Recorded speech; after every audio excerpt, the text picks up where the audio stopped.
네, 오늘 만나실 모델은 현대차의 준대형 세단 아슬란인데요.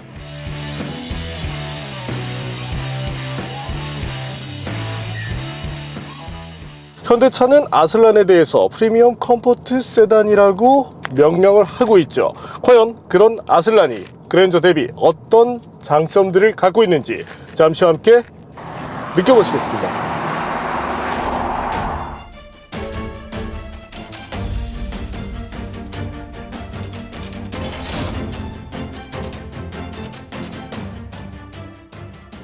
2012년부터 개발돼서 2014년 10월 출시된 아슬란은 현대차 라인업 중 전륜구동 플래그십 세단임을 강조하고 있습니다.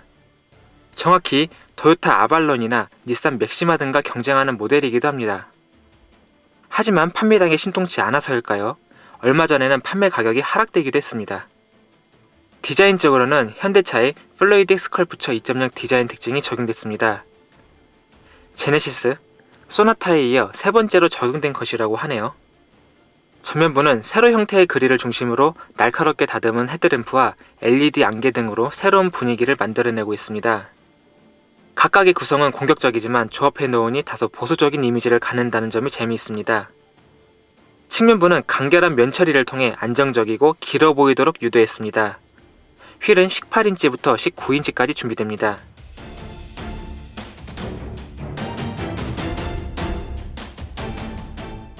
후면부는 범퍼를 볼륨감 있게 다듬고 리어램프를 입체적인 조명 구성을 갖도록 했습니다. 고급 차량을 지향하는 만큼 곳곳에 크롬 장식도 눈에 띄네요. 그랜저 혹은 제네시스와 차별화시킨 부분이라면 정숙성을 꼽고 있습니다. 전면 윈드실드 이외에 측면과 후면에도 이중접합 유리를 적용했습니다. 엔진룸 및 주요 부위에도 흡차음재를 확대 적용했다고 합니다.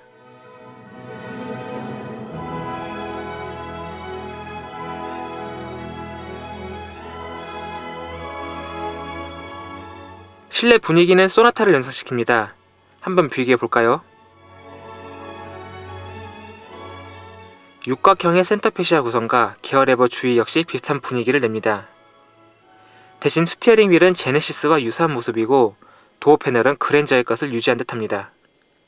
부분적으로 살펴보면 센터페시아 버튼유는 피아노 건반 타입으로 변경하고 우드 그레인이 추가됐습니다. 헤드업 디스플레이도 전 모델의 기본 사양으로 갖추고 있습니다. 인포테인먼트 시스템은 조작이 쉽고 그래픽 연출력 부분에서 좋은 모습을 보여줍니다. 각종 버튼 위의 터치감도 만족스럽고요. 내비게이션만큼은 수입차와 비교할 수 없을 정도로 완성도가 뛰어나다는 점을 강점으로 꼽을 수 있겠습니다. 현재 테스트 모델은 상급 모델인 제네시스와 동일한 나파 가죽이 적용됐고 다이아몬드 퀼팅 박음질이 적용됐습니다. 통풍 기능을 비롯해 기능적인 아쉬움은 크지 않지만 몸을 잡아주는 느낌은 다소 아쉽다고 할 수 있겠습니다. 넓은 뒷좌석은 현대 기아차만의 장점으로 꼽힙니다. 센터 터널은 사실상 평평한 수준이기 때문에 시각적인 만족도도 충분합니다. 그랜저와 비교해서 더 넓어진 느낌은 없지만 이미 공간적인 만족감 자체는 상당합니다. 뒷좌석만의 전용 컨트롤러도 만족스럽고요. 사운드 시스템은 기본적으로 12개의 스피커를 갖춘 액튠 제품이 사용됩니다. 옵셔너로 렉시콘 사운드 시스템을 준비하기도 했습니다. 이 밖에 무릎 에어백을 포함한 9개의 에어백이 기본으로 적용됩니다. 하지만 차선 이탈 경보 시스템이나 전방 추돌 경보 시스템, 자동 주차 시스템, 어댑티브 헤드램프 등 고급 사양은 3.0 모델에서 선택조차 할 수 없다는 점은 다소 아쉬움으로 꼽힙니다. 스마트 트렁크 기능을 갖춘 트렁크 공간은 446리터의 용량을 갖습니다. 테스트 모델은 G330 프리미엄 모델로 4,190만원의 가격을 갖습니다.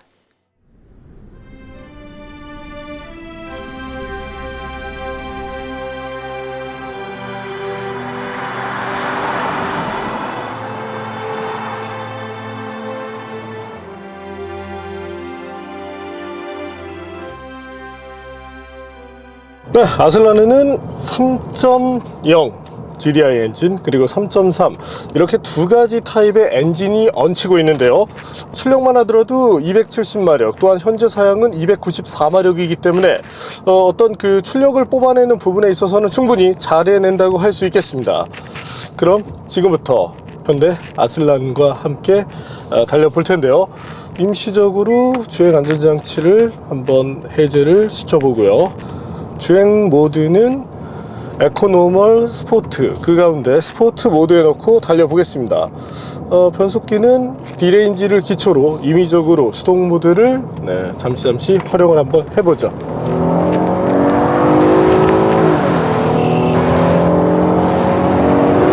가속 페달을 밟고 차가 달려나가는 느낌. 일단 가속력 자체는 충분히 좋다고 생각이 됩니다. 아무래도 이제 앞서 말씀드린 것처럼 엔진 출력이 충분히 나아주는 만큼 상당히 여유로운 가속을 보여주는데요. 단 이제 변속되는 구간에 있어서 조금 민첩성이 떨어진다는 그런 점이 아쉬움으로 부각이 되네요. 정지 상태에서 시속 100km까지의 테스트 결과를 먼저 한번 보실까요? 앞서 보신 것처럼 발진 가속력은 7.6초 정도로 계측이 되었습니다. 조금 이제 기온이 올랐다는 점을 감안하면 이보다는 그래도 0.1에서 0.2초 정도 낮아질 수 있겠지만 실질적으로 이 가격대나 이런 점들을 본다라면 도요타의 아발론과 비교를 해야 될 텐데 배기량 때문인지 실질적인 그 가속 성능은 아발론 쪽이 조금 더 빠른 걸로 나타나고 있습니다. 현재 사양은 294마력, 또한 최대 토크 35.3kgm를 발휘하는 3.3 GDI 엔진을 장착하고 있는데요. 수치적인 면에서 본다면 충분히 여유로운 출력이라고 할 수 있게 됩니다. 실질적으로 제네시스에도 이 같은 배기량의 엔진이 얹히고 있는데 출력 면에서는 아슬란 쪽이 조금 더 유리한 면모를 보여주고 있네요. 이와 같은 엔진의 구동 손실률에 대해서도 한번 알아볼까요?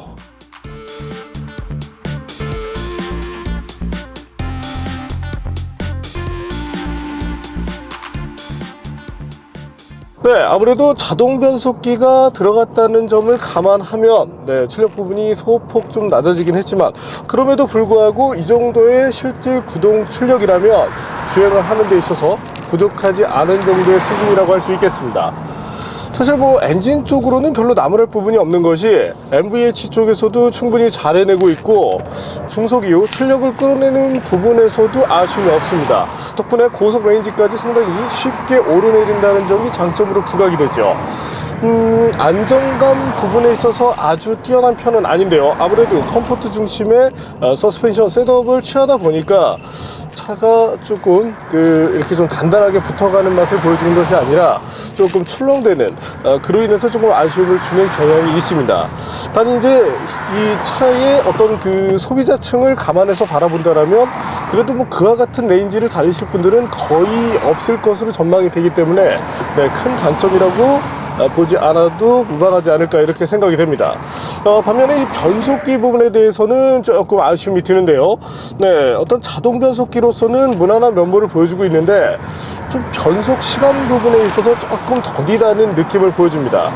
사실 발진 가속력 부분을 봤을 때 실질적으로 이제 그 엔진 출력으로 봤을 때 앞서 말씀드린 토요타 아발론 대비 그래도 24마력이나 높은 출력을 갖고 있는데 실질적으로 가속 성능을 비교를 한다라면 아발론 쪽이 더 빠릅니다.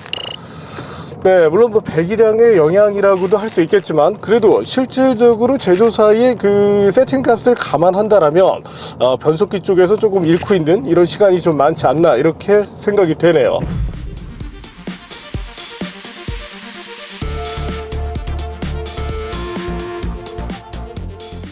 아울러 타이어라는 부분에서도 아쉬움이 드는데요. 현재처럼 좀 가볍게 이렇게 코너를 돌았을 때 이때 분명히 아쉬움이 나타나게 됩니다. 앞서 제가 그 주행안전장치를 끄고 잠시 달린다라고 말씀을 드렸는데 이후에 바로 페이스를 낮춰서 지금 상당히 마일드하게 주행을 하고 있습니다. 코너링을 비롯해서 어떤 그 핸들링 측면에서 기대할 부분은 거의 상당히 낮다라고 생각이 되는데요. 특히 이 코너링 퍼포먼스 부분이 좀 상당히 아쉬움이 되는 대목입니다. 서스펜션의 영향 때문에 바디롤을 상당히 좀 많이 허용한다는 이런 아쉬움이 나타나기도 하고 또한 타이어 자체가 이 차의 어떤 무게라든지 이런 부분을 받아내는데 한계를 보여주고 있습니다. 타이어 사이즈만 해도 18인치에 245mm 정도에 달았는데 이와 같은 사이즈를 갖고 이 정도의 성능밖에 보여주지 못한다는 점은 분명히 좀 아쉬운 내용이 아닌가 이렇게 생각이 되네요. 실질적으로 주행을 했을 때 좀 불만이 됐던 부분이 소음 부분인데요. 실제 아이들 소음은 상당히 좋은 편이었습니다. 소음 부분을 한번 잠시 보실까요?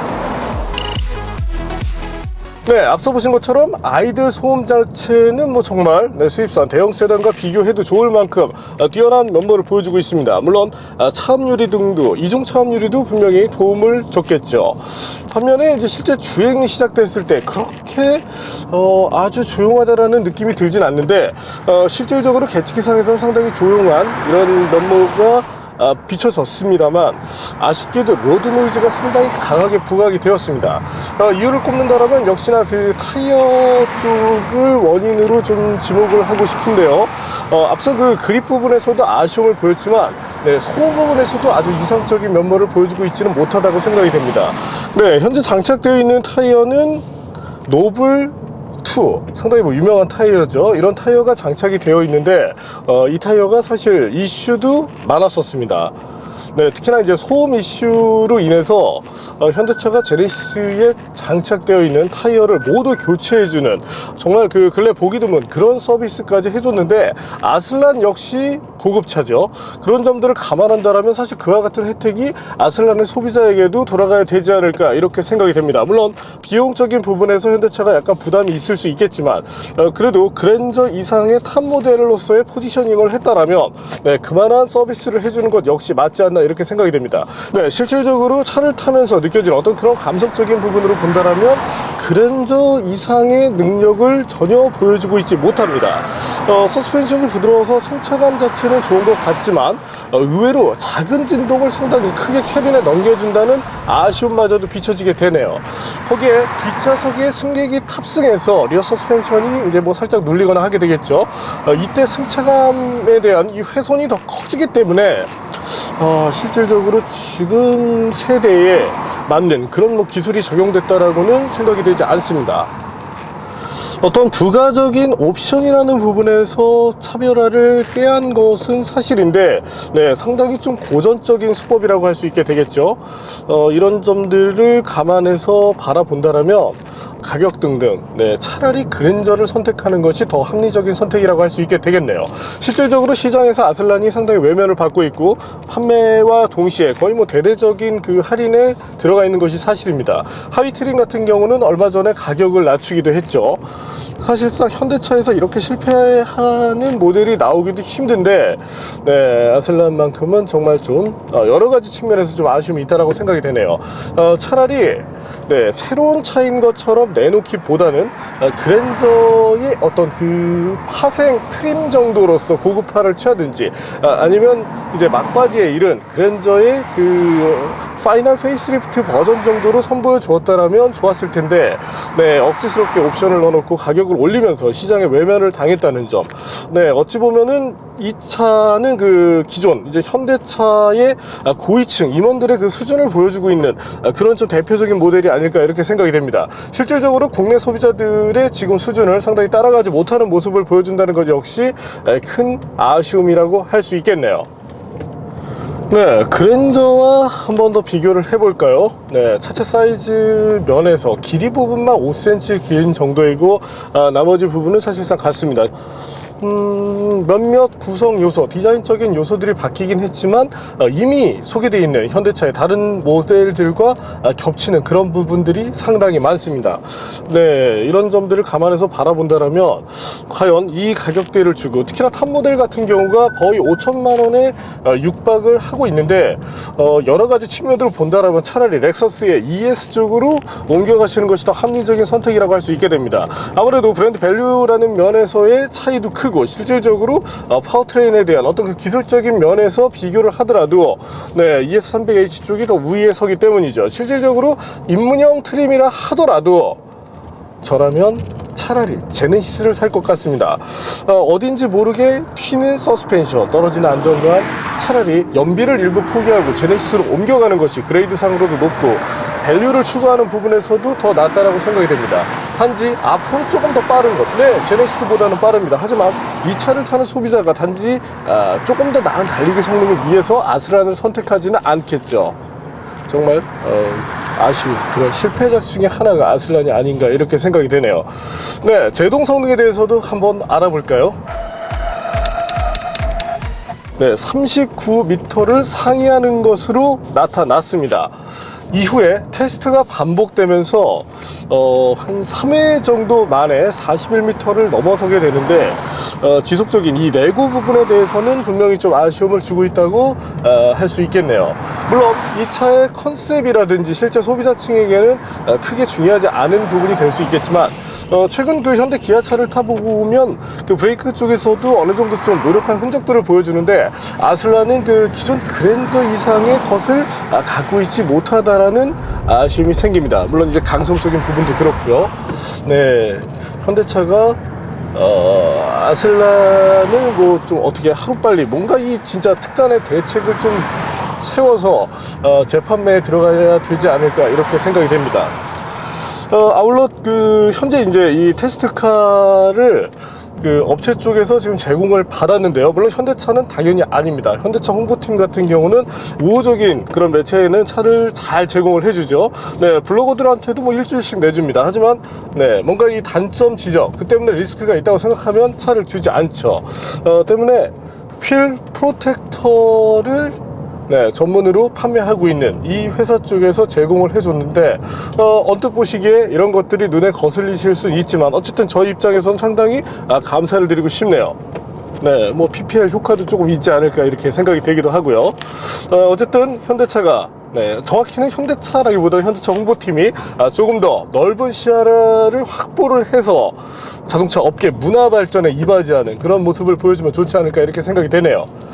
네, 어쨌든 현대차의 아슬란 정말 차를 내준 곳에 죄송하다고 생각이 될 만큼 네, 큰 아쉬움을 주고 있다고 생각이 됩니다. 하지만 이 가격대로 갈 수 있는 다른 모델들이 많이 있기 때문에 네, 현대차를 고수하셔야 한다면 차라리 가격을 낮춰서 그랜저를 가십시오. 훨씬 합리적입니다. 아니면 옵션 일부를 포기를 하고 사실 필요한 옵션은 다 들어있죠. 제네시스로 가시는 것이 더 낫다고 그렇게 자신있게 말씀드릴 수 있겠습니다.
네, 오늘 만난 현대 아슬란.